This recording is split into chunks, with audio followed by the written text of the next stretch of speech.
Hello, everyone. Today I want to talk a little bit more about autism. I have a few older videos on my channel, just this big potpourri of kind of just whatever I happen to be interested in talking in front of a camera. I have a few videos on autism, and one of them has been really a lot more popular than anything else I've done here. So I thought, why not reflect on some thoughts I've had about my own autism lately and about autism in general, and just speak it in front of a camera and see what happens. So I had a thought a few months ago that I think is really, really apt and accurate. And I think it's this: autism can be defined as a fear of energy flow. And what do I mean by that? A fear of energy flow. What do I mean by energy flow? Well, maybe I can give an example to illustrate what I mean. I didn't really give examples very well in the earlier videos. I don't know, let's say I'm sitting on a couch, like I was just doing over there, that armchair right there. Let's say I'm sitting on an armchair, and all of a sudden I am told by someone that I need to get up, right? That I need to get up and do something. There's, at least for me, a feeling of not wanting to do it, or no, that's not exactly it. There's a feeling of not quite being able to do it easily because I'm afraid of movement. Now, what do I mean by that? No, it's what I mean by the fear of energy flow.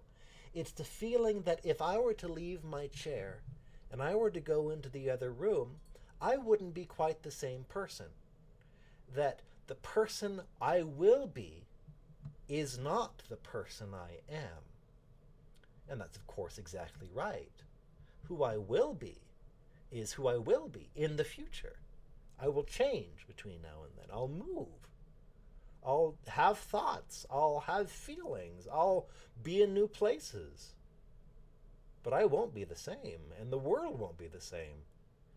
And that's an image of what I mean when I say that autism is a fear of energy flow. You see all these autistic children, like I was once upon a time, who are afraid of or just get really upset when you change the furniture in the room. I was in first grade, I threw a tantrum when I was told to move from one place to another. The territory I lived in, these desks, it's this person over here, this person over here.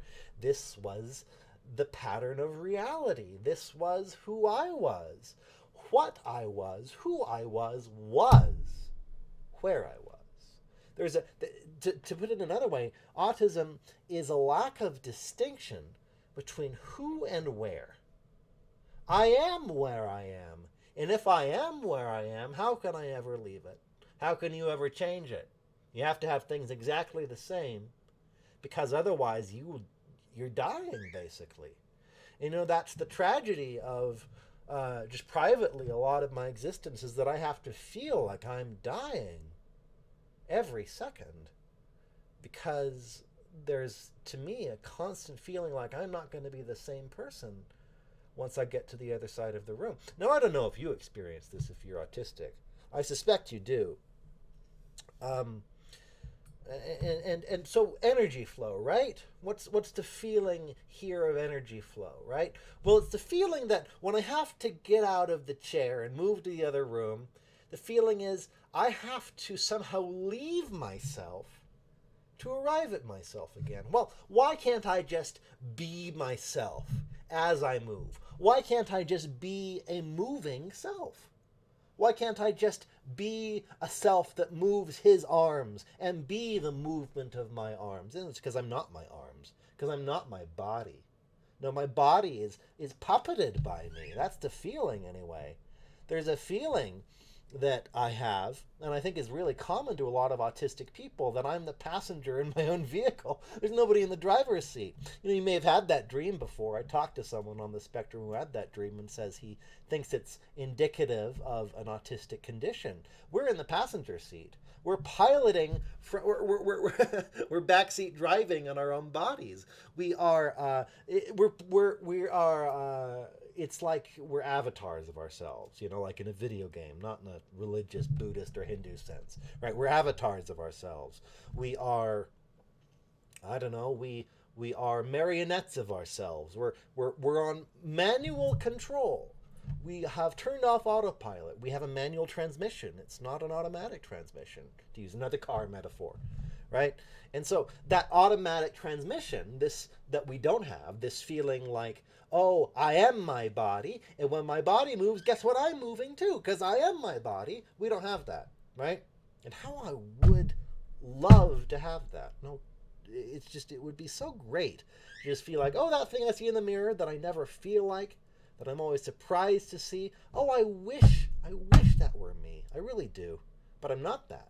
You know, the feeling is, when I look at the mirror, that's not me. And how could that lump of flesh, that dissociated bag of mostly water, be me? I'm piloting, I mean, I'm piloting it. I'm carrying it around like a heavy backpack. You know, there's a feeling like I haven't integrated all of that.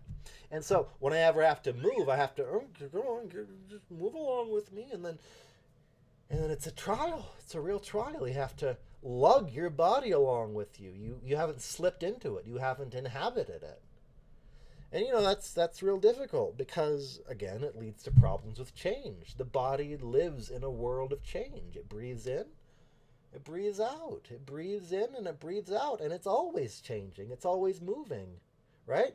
There was someone I met once who, she had a son who she believed, who was on the spectrum, and she said he pointed at the mountain, and she almost felt like he was reaching for the mountain and thought he could grab it. And she thought that was kind of a sign of an autistic condition, and I think I agree. The feeling is that I don't feel like a moving being. Like I was in my first grade classroom, I feel like the world around me is me. Feel like I could touch the moon, because, you know, you only find out that you can't touch the moon if you run towards it and you see it doesn't get any closer, you know. But, you know, because the moon doesn't yield to movement, and the mountain yields to movement maybe a little bit more, but not much. And then, you know, you learn that the world is something you can touch or not touch by moving. But the autistic person resents movement. The autistic person resents time. They don't want to be a moving being. They don't want to be a being that lives in time. They don't want to flow. They don't want to have the feeling of flowing through the world and having the world flow through them. Because, you know, it's always a reciprocal movement. If I walk through this room, I'm going to walk through the room, but the room's going to go like this. And it's going to be a kind of a mutual interpenetration, kind of like that. But, you know, we don't like that as autistic people. I would like to be the room. I would like to be the place where I am. I want to be the world, damn it. So why can't I be the world? It's not arrogance. It's anything but arrogance. Or maybe it is arrogance, but it's a weird kind of arrogance. It's the feeling like I'd rather not be myself at all. I'd rather be everything. I'd rather be the world. I'd rather extinguish myself, not as suicide, but as a kind of nirvana. A kind of, what nirvana literally means in Buddhism is exhalation, letting go of myself so that I could just, you know, be in the world, be the world, you know, be circular, be, it's a way to explain it is something like this. I kind of feel like this is maybe hard to explain, but I'll try. It's,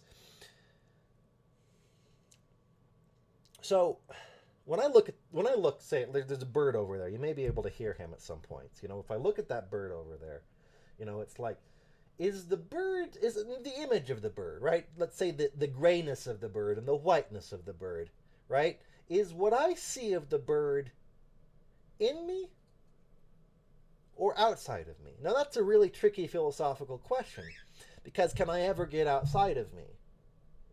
Ish, maybe, probably not. But if I can't get outside of me, then how can I know about anything outside of me? And in truth, you could make the argument, and many people do, that everything I know of the bird, I know from inside me. And so maybe the bird is inside me, right? But in that sense, right, in that sense, you could just as easily say, I am inside the world, and the world is inside me. Now, if the world's inside me, then I am outside the world, right? But if I'm inside the world, then the world is outside me. The last one makes a lot more sense. intuitively, but I would argue, I would wager that maybe not according to our language, but according to the experience of autistic people, it makes a lot more sense to feel like the world is in me and I am outside of the world. The bird cage is in me. The wall is in me. The chess set right there is in me. The spinning bookshelf. I have a spinning bookshelf, by the way. It's all in me, and I'm outside of it. And of course, in a sense, I'm outside of it because, what I see of the chess set is always going to be seen by an eye and touched by a hand. It's never going to be not seen or sensed by some part of me. And so, of course, it's in me.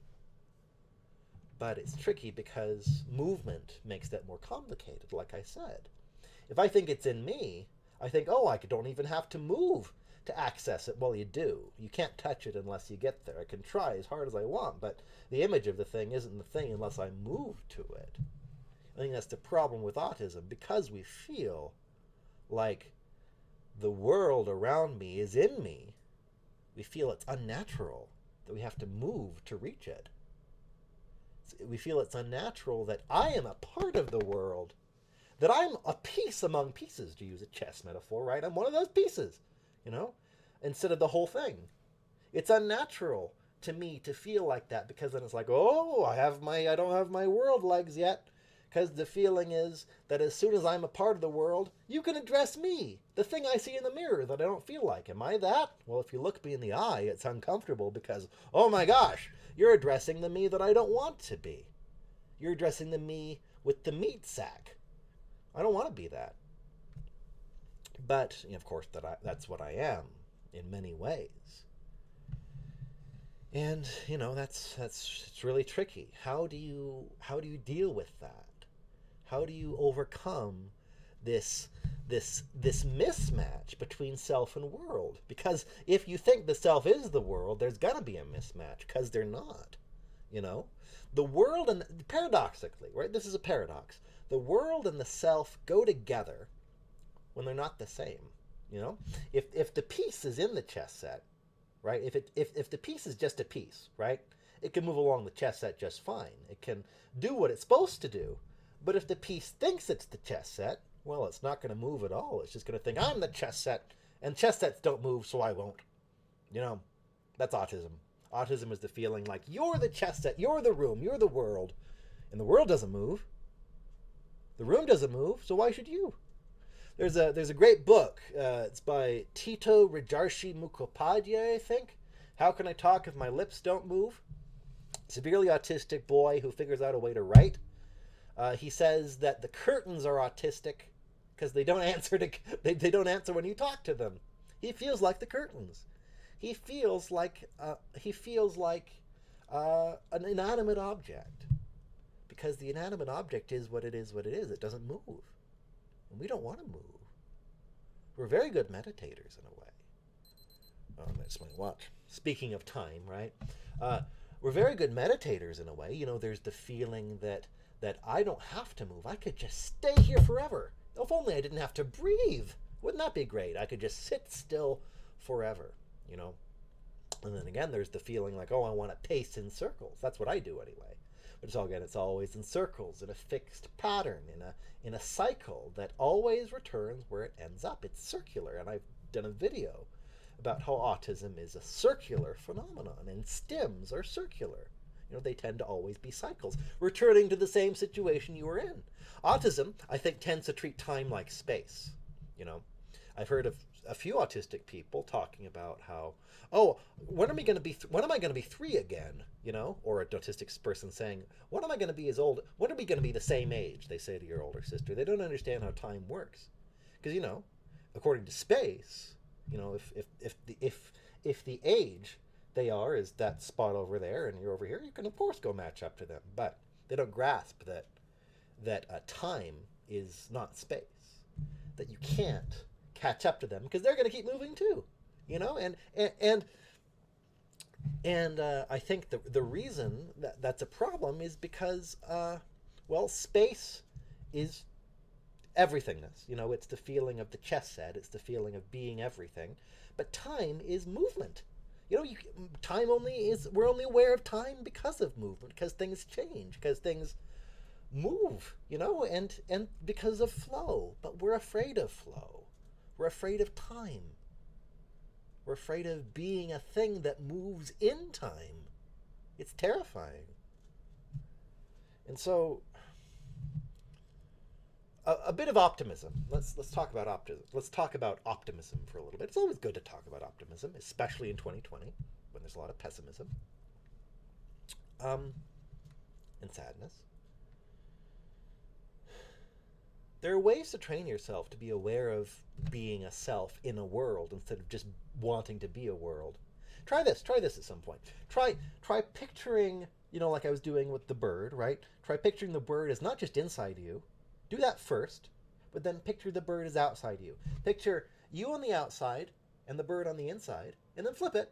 Bird on the outside, you on the inside, and then flip it again. In other words, it's kind of like this. It's like focusing on a movie screen, and alternately focus on the image on the screen and then the screen. Image on the screen, then the screen. Image on the, and you can actually do that with the screen. Like focus on. I'm looking at an image of myself right now, trying not to look at it, trying to look at you. Focus on the image on the screen, and then look at the screen. The screen as an object in your room. Focus on the screen as something that shows images, and then focus on the screen as something that belongs in a bigger space, and then flip between those. I think what that does, and what it does for me is it trains me to realize that I belong in a context. That everything I look at, my desk in first grade, you know, this armchair that I'm sitting in, it all belongs in a bigger space. And I can move from one space to another, and I can't reach spaces unless I move, you know, because I'm a body, and my body moves. That's what bodies do, you know? We're animals. We move. We have muscles. We walk and talk and move our hands about. So, more optimism. Have you ever tried picturing yourself? You ever tried, you know, just like, what would I look like in a third-person video game? And actually just imagining that, but not just a third-person video game. Try and imagine what you'd be like if you were the person over there. If you were your brother. Let's say you have a brother and you're a boy. Imagine you were your own brother, you know? Yeah, it's just like looking, oh, there's the brother with the striped shirt wearing a striped shirt. But that's not me, that's my brother. You know, try and picture yourself as if the you that you are was someone else that you didn't care about as much as you cared about you. Try to picture yourself as another person. And what that does is it'll like, oh no, I'm a chess piece on a chess set. I'm not the world, because then you can see you're in the world. You're over there. You know, your brother. I hope this makes some sense. It might not, but I hope I've been gesturing towards some deeper truth. These ideas have helped me, and I thought that, I don't know, maybe this would be helpful. So, I have laundry to do. I hope this went well. I think this went well. Okay, cool. Thank you. Bye.